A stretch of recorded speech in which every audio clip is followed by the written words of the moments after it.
এরই ধারাবাহিকতায় তার মা ফাইমা বেগম বাদী হয়ে মাধবদী থানায় এজাহার দাখিল করলে থানা পুলিশ তৎক্ষণাৎ সংবাদপ্রাপ্ত হয়ে ভিকটিমের লাশ উদ্ধারপূর্বক প্রয়োজনীয় আইনগত ব্যবস্থা গ্রহণ করেছে।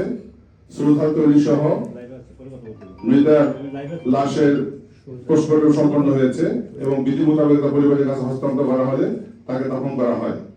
এজাহার প্রাপ্তির সাপেক্ষে এজাহারের নাম ছিল 9 জন আসামি। এর সাথে ধর্ষণ এবং খুনের সাথে জড়িত ছিল 4 জন। এছাড়াও এই ঘটনাকে কেন্দ্র করে সাজিশ গঠিতে জড়িত ছিল আরো 5 জন।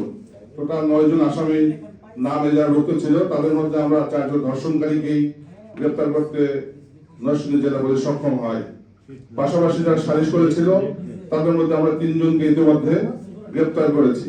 অর্থাৎ ধর্ষণ এবং খুন সহ সালিশ যারা করেছে মোট আসামি ছিল 9 জন। তার মধ্যে আমরা 7 জনকে গ্রেপ্তার করতে সক্ষম হয়েছি।